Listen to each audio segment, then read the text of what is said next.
सर्व पत्रकार बांधवांचं मी भारतीय जनता पार्टीच्या वतीने आपलं सर्वांचं स्वागत करतो। निवडणुकीला आपण आता महानगरपालिकेच्या निवडणुकीला समोर जात आहे आणि आपल्या या निवडणुकीमध्ये भारतीय जनता पार्टीच्या वतीने ज्या 70 प्रभाग आहेत, 18 प्रभाग आहेत, 18 प्रभागामध्ये 70 जागा आहेत। या सर्व 70 जागांवर भारतीय जनता पार्टी त्या ठिकाणी निवडणूक लढत आहे।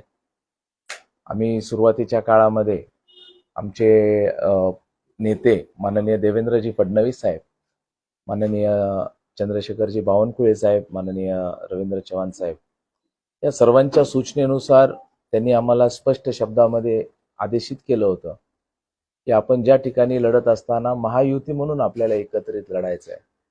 तिन्ही महायुतीतले तिन्ही जे पक्ष आहेत, राष्ट्रवादी आहे, शिवसेना आहे, या सर्वांना एकत्रित घेऊन आरपीआय आणि आमच्या महायुतीतले सर्व घटक पक्षांना एकत्रित घेऊन लढायचं आहे। आणि या निमित्ताने आमची सुरुवात तशीच आमची सुरुवात त्या ठिकाणी झाली। महायुतीतले जे शिवसेना असतील, राष्ट्रवादी असेल, या सर्वांसोबत जवळपास आमच्या बैठका चालू झाल्या, चर्चा झाली।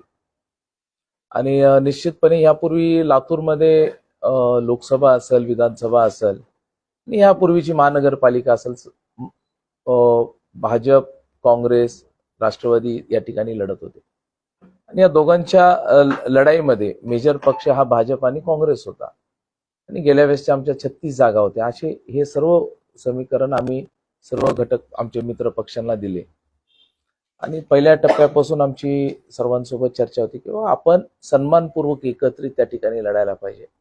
जिथं ज्या पक्षाची ताकद आहे, जो कॅन्डिडेट निवडून येतो, व्यक्ती आधारित आपण युती न करता ज्या ठिकाणी ज्या पक्षाचं वर्चस्व आहे त्या पक्षाच्या उमेदवाराला संधी द्यावी, जो निवडून येणारा आहे, जो त्या भागामध्ये काम करतो, अशांना आपण त्या ठिकाणी संधी द्यावी। बऱ्याचदा असं होतं की एखाद्या व्यक्तीच्या अवतीभोवती आपण उमेदवारी घेऊन जाण्याचा प्रयत्न करत असतो। असं न करता ज्याच्यामध्ये इलेक्टिव्ह मेरिट आहे त्या ठिकाणी आपण द्यावं आणि त्याप्रमाणे आमची चर्चा सर्वांकडे चालू झाली। राष्ट्रवादींकडनं मी काल रात्रीपर्यंत राष्ट्रवादींच्या सर्व नेत्यांसोबत त्या ठिकाणी चर्चा करत होतो। पहिला विषय असा की राष्ट्रवादींच्या चर्चेमध्ये होत असताना त्यांनी आमच्याकडे जवळपास 34 पेक्षा अधिक जागांची मागणी केली। ही चर्चा होत असताना कुठंतरी 24 जागांवर त्या ठिकाणी होत आली आणि त्यांना त्या ठिकाणी पूर्वीपासून भाजपचं वर्चस्व असणाऱ्या ज्या जागा आहेत त्या जागेवरची त्यांनी आमच्याकडनं जिथं सिटिंग नगरसेवक आहे ती जागा त्यांनी मागितली आमच्याकडनं। आम्ही सर्वजण, आमचे भाजपचे सर्व नेते असतील, रमेश अप्पा असतील, अभिमन्यूजी असतील, अर्चनाताई असतील, आम्ही सर्वजण एकत्रित, अजित असेल, आम्ही एकत्रित बोलायचो आणि एक कुठं कमी जास्ती चर्चा, तुमच्या जास्त आमच्या जास्त असं चर्चा होत शेवटपर्यंत आपला प्रयत्न राहिला की आपण एकत्रित लढावा, असा माझा प्रामाणिकपणे प्रयत्न राहिला। आणि मी अनेकदा म्हणजे कोणताही मनामध्ये इगो किंवा इतर न ठेवता प्रत्येक बैठकीला ज्या ठिकाणी त्यांनी बोलवलं त्या ठिकाणी मी स्वतःहून प्रत्येकांकडे मी त्या ठिकाणी जाऊन आलोय, भेटून आलोय। मला सांगितले की आज आपण इथं या, तर आम्ही त्या ठिकाणी गेलो। प्रत्येक जिथं त्यांनी सांगतील, कारण आम्हाला एकत्रित चालायचं होतं, ही भूमिका आमची त्या ठिकाणी होती। पण बोलत असताना प्रांजळपणे जे काही राष्ट्रवादीचे नेते असतील, बाबासाहेब पाटील साहेब असतील, विक्रम काळे साहेब असतील, संजय बनसोडे साहेब होते, या सर्वांची एक प्रांजळ भूमिका होती की बाबा आपली युती राहायला पाहिजे, टिकायला पाहिजे। पण या सगळ्या चर्चेमध्ये होत असताना जसं युती राहण्यासाठी एक समंजसची भूमिका ही नेतृत्व करत असताना सोबत असणाऱ्या काही मंडळींची अशी भूमिका होती की बाबा ही युती राहूच नाही। आणि त्यांनी स्पष्ट शब्दांमध्ये, म्हणजे आज जरी पाहिलं, म्हणजे आज लातूरमध्ये जर पाहिलं, भारतीय जनता पार्टीची सर्व काही ताकद असताना त्यांनी जर आम्हाला स्पष्ट शब्दामध्ये, मला एकदा नाही, दोनदा नाही, तीनदा, चारदा, तुम्हाला जर करायचं नसेल तर सांगा, आम्ही त्या ठिकाणी आमचं स्वतंत्र लढू, मी स्वतंत्र लढू, असा कधीही शब्द वापरला नाही। आणि राष्ट्रवादींचे जे नेतृत्व आहे त्यांनी देखील कधी स्वतंत्र लढू असा शब्द वापरला नाही। पण सोबत असणाऱ्या मंडळींनी, मी आज स्पष्टपणे सांगू शकतो, आज त्यांनी राष्ट्रवादी पक्षाने, मी त्यांच्या पक्षाबद्दल बोलावं असं काही नाही, काय त्यांच्या पक्षातल्या अंतर्गत गोष्टीबद्दल बोलावं असा विषय काही नाही, पण निश्चित त्यांच्यामध्ये असणाऱ्या काँग्रेसच्या बी टीम पासून त्यांनी सावध राहावं, कारण ही काँग्रेसची बी टीम ही मूळ राष्ट्रवादी जे काय असेल हे त्यांना बाजूला करण्याचं काम त्या ठिकाणी करत आहे। आणि हे युतीमध्ये जे मिठाचा खडा जे कोणी टाकला असेल ते काँग्रेसच्या बी टीमनी त्या ठिकाणी टाकलेला आहे, हे मी स्पष्टपणे सांगतो. आणि निश्चित हे त्यांच्याही नेतृत्वाच्या लक्षात आले. मी आवर्जून सांगतो, त्यांचाही देखील प्रयत्न होता, आमचा देखील प्रयत्न होता. पण ज्यांनी ह्या विषयामध्ये स्पष्ट भूमिका, खरं तर मी म्हणायला पाहिजे आम्ही आमच्या स्वबळावर लढू, आमचा मोठा पक्ष आहे, आमच्या प्रत्येक ठिकाणी 70 ठिकाणी उमेदवार आहे. पण एकदा देखील आपण या प्रमुख नेतृत्वाला विचारा की संभाजी पाटील किंवा आमच्या नेतृत्वापैकी कुणी, रमेश आप्पा असतील, अभिमन्यूजी असतील, अर्चनाताई असतील, यांनी कधीही हा शब्द वापरला नाही की आम्ही स्वतंत्र. आमचा प्रामाणिकपणे प्रयत्न होता की सर्वांना एकत्रित घेऊन लढावं. पण हे अशा काही मंडळींमुळं आता या जिल्ह्याच्या राजकारणामध्ये आपण अनेक वर्षापासून काम करतोय आणि काँग्रेसची ही जुनी सवय आहे, काँग्रेसची जुनी सवय, ते स्वतःच्या बाजूने न खेळता विरोधकांच्या बाजूने देखील खेळण्याचा प्रयत्न करतात. आणि हा प्रयत्न त्यांनी राष्ट्रवादीच्या माध्यमातून करण्याचा प्रयत्न केला. त्यामुळं त्यांना असं वाटलं असेल की माणूस जुना आहे, यांच्या सगळ्या सवयी मला माहिती आहेत. अमित देशमुख, काँग्रेस पक्ष यांच्या सर्व सवयी आपल्याला माहीत असल्यामुळं ते लक्षात येत होतं की राष्ट्रवादीच्या मुखातून हे काँग्रेसचे शब्द ज्यावेळेस बाहेर पडत होते त्यावेळेस आम्हाला असं वाटलं की बाबा हे करण्यामध्ये चुकीचं आहे. आणि आम्ही सांगितलं की आपण प्रत्येक जण आपापल्या विचाराशी बांधिलकी आहेत, आपण आपल्या कार्यकर्ता आम्ही आमच्या पद्धतीने लढतो, त्यांनी त्यांच्या पद्धतीने लढावं. शिवसेनेसोबत देखील आमची बैठक झाली, शिवसेनेच्या सर्व नेतृत्वांसोबत बैठक झाली, त्यांच्यासोबतही सन्मानपूर्वक विषय झाला. त्यांच्या ज्या काही जागा होत्या ते शेवटच्या टप्प्यामध्ये, म्हणजे एक दिवस आधी असताना त्यांनी आम्हाला जागेची यादी दिली. मी देखील त्यांना सांगितलं की लास्ट मोमेंटला आपल्याला जागेच्या याच्यात होऊ शकत नाही, पण आम्ही शिवसेनेसोबत युतीमध्ये शिवसेना सोबत कशी राहील असा प्रयत्न केला. त्यांनी म्हटले की काही ठराविक जागा आहे तिथं त्यांनी निवडणूक कार्यकर्त्यांची इच्छा लढण्याचा प्रयत्न त्या ठिकाणी करणार आहेत.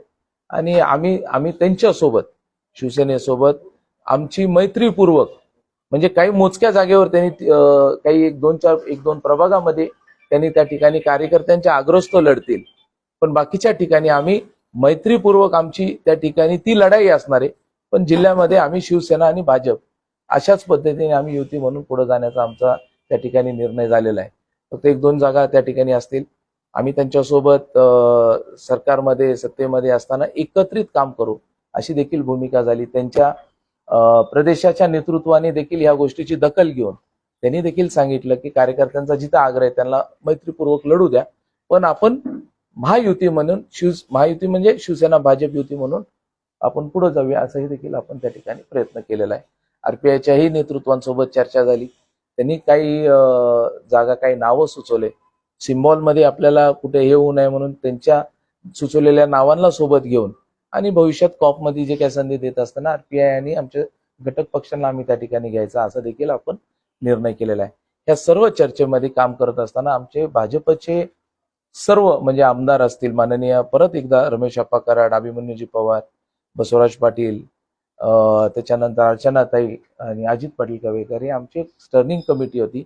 सर्व निर्णय आम्ही सर्वांनी एकत्रित मिळून एक विचाराने त्या ठिकाणी निर्णय घेतलेले.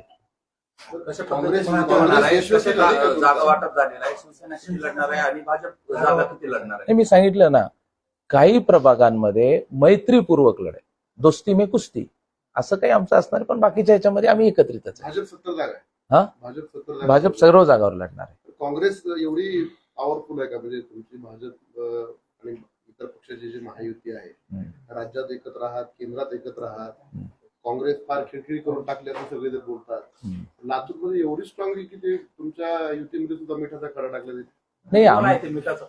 नाही, मला असं वाटतं की ते राष्ट्रवादीच्या नेतृत्वाने त्या ठिकाणी त्याचा शोध घ्यावा. त्यांच्या पक्षाच्या अंतर्गत मधला विषय आहे.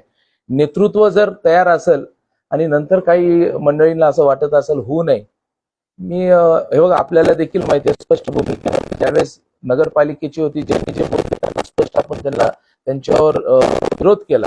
आज देखील मला नेतृत्वाने विरोध केला असता मी त्यांचं देखील नाव घेतलं असतं. आज मी त्यांचं नाव नाही घेत आणि त्यांनी जे त्यांची भूमिका सकारात्मक पद्धतीची भूमिका होती ती देखील आपल्याला सांगितलेली आहे. सोबत असणारी त्यांनी डायरेक्ट 34 जागा मागत होत्या. त्यांनी सांगत होते की बाबा 14, 15, 16, 17 अशा ह्या जागा जिथं सिटिंग जागा आहेत त्या ठिकाणी त्यांनी मागवलं. यांच्यामुळे युती फिसकटली ना, हे सोबत म्हणजे कोण आहेत ते आता नुकतंच राष्ट्रवादी मी काय म्हणतो की त्यांचे जे प्रमुख नेतृत्व आहे, बाबासाहेब पाटील असतील, काय असतील,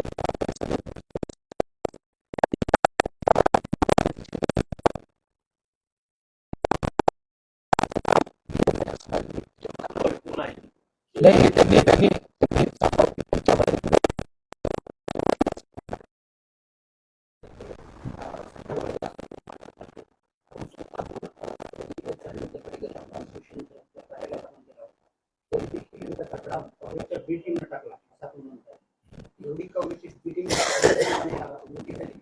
मी आपल्याला एक सांगतो, कधी आपण एक पिक्चर पाहिलाय का, चायना गेट? किती जणांनी पाहिला असेल? चायना गेट पिक्चर मध्ये एक तो जो विलन असतो तो एक डायलॉग मारतो, म्हणजे मी हे काँग्रेस पक्षासाठी आपण जे म्हणतात ना, आमची ताकद असली, आमचं संघटन चांगलं असलं, सर्व चांगलं असलं, आम्ही फार विनम्रतेने आम्ही त्यांच्याकडे सगळ्यांकडे बोललो होतो आणि प्रामाणिकपणे सर्व केंद्रात असेल, राज्यात असेल, सर्व सत्ता केंद्रात असताना देखील आम्ही व्यक्तिशः तुम्ही विचारलात, मी किमान त्यांच्या घरी प्रत्येकाच्या इथं किमान 5-6 वेळेस मी गेलेलो आहे. आणि मी ह्याच्यामध्ये असं मानलं नाही की मी आमदार आहे, मी माझी मंत्री, असं कधीच नाही. एकत्रित राहावं हीच भूमिका होती. चायना गेट मधला जो डायलॉग आहे, तुम्ही म्हटलात की काँग्रेस पक्ष एवढा प्रभावी, तुमच्यापेक्षा प्रभावी राहिला का, तर तो विषय असा आहे की त्या चायना गेट पिक्चर मधला एक डायलॉग आहे. विलन म्हणतो हिरोला, तुम मुझसे लढने की ताकत तो जुटा लोगे, पण मेरे जैसा कमीनापन कहां से लाओगे. हा त्यांच्यासाठी आहे. आम्ही त्याच्यामध्ये कमी पडलो, आमची ताकद एकट्ठा झाली, पण जो आहे ना मिठाचा खडा, हे आम्हाला जमलं नाही. निष्ठावंतांना तिकीट मिळणार नाही अशी नाराजीचं सूर आहे. अनेक जण पक्षाचे राजीनामे देतात, त्याच्याकडे कसं बघता? मी आपल्याला खात्रीने सांगतो, निष्ठावंतांना आणि भाजपमध्ये असणाऱ्या कार्यकर्त्यांना प्रत्येकाला घेऊन, आणि ज्यावेळेस यादी आपण पाहाल, आपण निश्चित म्हणणार, मला माहित नाही कुठं कसं काय, पण आपण निश्चित म्हणताल की भारतीय जनता पार्टीच्या कार्यकर्त्यांना न्याय देण्याचं काम पक्षाने केलेलं निष्ठावंतांना डावललं जाणार नाही. असं नाही, यादी आहे का? नाही, जाहीर होईल 4 वाजता. सर, आता काही तास उरलेले आहेत, काही उमेदवाराची यादी आहे ती कधी येईल, आणि विशेषतः काँग्रेसमधून भाजपमध्ये जे प्रवेश केलेले जे इच्छुक उमेदवार आहेत, त्यापैकी जे लक्ष्मण कांबळे त्यांची उमेदवारी कापली गेल्याची चर्चा आहे, त्या यादीमध्ये त्यांचं नाव आहे का, किंवा प्रवेश देताना त्यांना शब्द दिला होता असंही त्यांनी सांगितलं? आमचे लक्ष्मण कांबळे हे अनेक वर्ष झालं एक चांगला दलित समाजातला कार्यकर्ता आहे. या शहरामध्ये त्यांनी चांगल्या पद्धतीने काम केलेले आहे आणि त्यांच्या कार्याकडे बघून पक्षामध्ये आपण त्या ठिकाणी प्रवेश केलेला आहे. आमच्या रचनेमध्ये आमच्या एखाद्या व्यक्तीला संधी मिळते, तेव्हा मी आज ह्या परिस्थितीला मी 3च्या नंतर निश्चित सांगेल की उमेदवारी कोणाची आहे.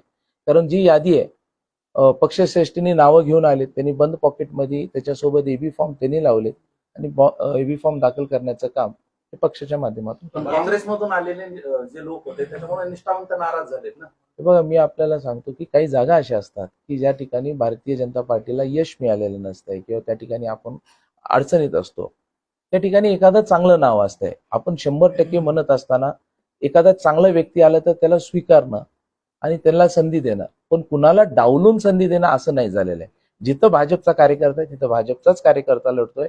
जिथं एखादा चांगला पदाधिकारी कार्यकर्ता आला असेल, आम्ही त्या ठिकाणी त्याला संधी दिली. Merit form. उमेदवाराची यादीवर कुणाचा प्रभाव असेल?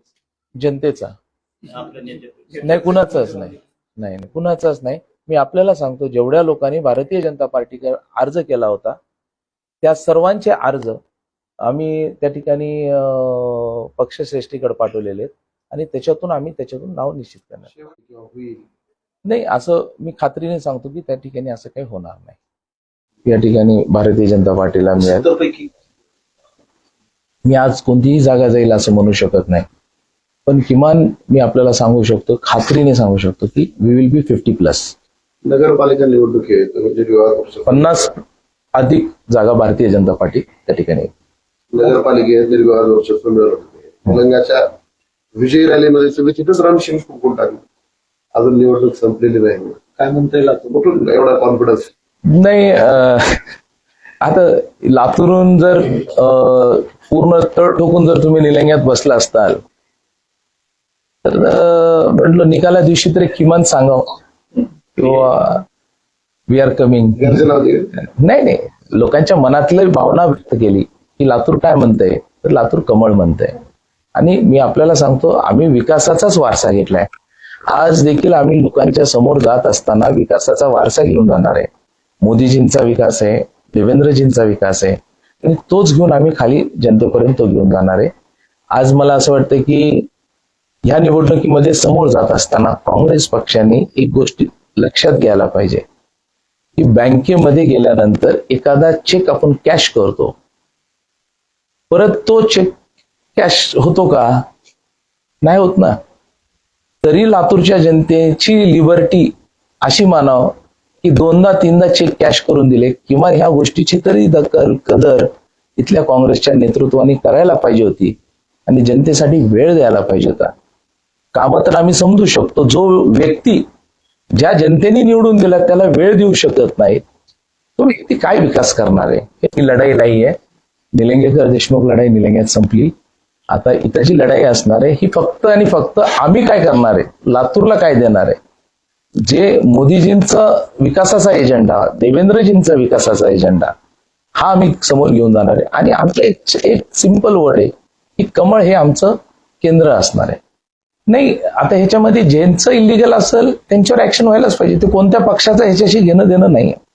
कुणी चुकीचं काम केलं असेल, कुणी अनाधिकृतपणे केलं असेल त्याच्यावर ऍक्शन व्हायला पाहिजे आणि त्याचं समर्थन आम्ही देखील करू नये. नाही आम्ही काय म्हणतोय लातूर हे आमचं टॅगलाईन असणार आहे आणि त्याच्या माध्यमातून लातूर काय म्हणणार आहे तो आमचा जाहीरनामा असणार आहे. ही निवडणूक तुम्ही प्रतिष्ठेची केली असं आहे? नाही प्रत्येक निवडणूक मी प्रतिष्ठेची करतो. दुसरा एक प्रश्न आहे. जिल्हा बँकेची सध्या प्रक्रिया सुरू आहे आणि अचानक त्यांनी सगळ्या जिल्हा बँक ज्या आहेत इतर जिल्ह्यातल्या तर तिथे 38 वर्ष वय आहे लिपिक पदासाठी आणि तेच 30 वर्ष वय ठेवलेलं आहे. त्यामुळे खूप मोठ्या प्रमाणात असंतोष आहे, लोकांच्या प्रतिक्रिया येत आहेत. याबद्दल काही आपण बघणार आहे? नाही जिल्हा बँक हे पूर्वीपासून त्यांच्या सोयीप्रमाणे जसं पाहिजे त्या गोष्टी त्यांची जे माणसं बसवायचे त्या पद्धतीनेच करतात. त्यांनी कधीच कोणती गोष्ट जनतेच्या हितात केलेली नाही असं मला वाटतं. बँक हा विषय घेऊन येणार आहे निवडणूक झाल्या. निवडणुकीनंतर राष्ट्रवादीने सोबतची इच्छा व्यक्त केली अजित पवार, राष्ट्रवादी अजित पवार त्यांना सोबत घेणार नाही. हा विषय आता आम्ही स्वतंत्र भारतीय जनता पार्टी म्हणून लढतोय. आमची जी स्टर्निंग कमिटी आहे आम्ही सर्वजण एकत्रित मिळून आमचा जो निर्णय असेल आम्ही आमच्या पक्षश्रेष्ठीला कळवणार. या महापालिका निवडणुका एक प्रश्न, दिलीपराव देशमुख यांच्या नेतृत्वात लढल्या असत्या तर ते अवघड गेलं असतं आणि आता अमित देशमुखाच्या नेतृत्वात म्हणजे विरोधात जे आहेत ते सोपं जाते. नाही ही लढाई एका व्यक्ती म्हणून नाहीये. ही लढाई विचाराची, आयडिओलॉजीची. आमचा विचार जो भारतीय जनता पार्टीचा विकासाचा विचार आहे आणि काँग्रेसचा जो विचार आहे हा ट्रेडिशनल आणि त्यांचा घराणेशाही आणि बाकी ते म्हणतात ना एक मन आहे, when you can't convince then confuse. आणि समाजामध्ये कन्फ्यूज करण्याचं एक ज्यावेळेस प्रचार ते म्हणतात आपण एखाद्या माणसाला जर आपल्याला कंट्रोल करता आलं नाही तर त्याचं कॅरेक्टर ॲसिनेशन करा. आणि जे करतात ते हेतू जनतेच्या लक्षात येते. पब्लिक आहे, सब जानते, सगळं माहिती आहे. आणि सर्वसामान्य तुम्ही मला 20 वर्षापासून पाहतात, समाजातला तळागाळातला माणूस म्हणजे असा माणूस की जो फक्त त्याच्यामध्ये कार्यकर्ता गुण आहे अशालाच तिकीट दिले आणि अशालाच पदावर बसवलंय. भारतीय जनता पार्टीमध्ये ज्याच्यामध्ये कार्यकर्ता हा गुण आहे हाच सगळ्यात महत्वाचा गुण असतो आणि त्यालाच आम्ही लिबर्टी देतो, आम्ही त्याला त्या ठिकाणी पद देतो. हे काही लोक आहेत त्यांना काही इच्छा असते डिमांड वाढवणं, पण मी कधी अशा गोष्टीकडे लक्ष देत नाही. निकालापर्यंत तुम्ही तळ ठिकून असणार आहे तिथे का निलंगा वगैरे जाणार बाबळगाव मार्गे?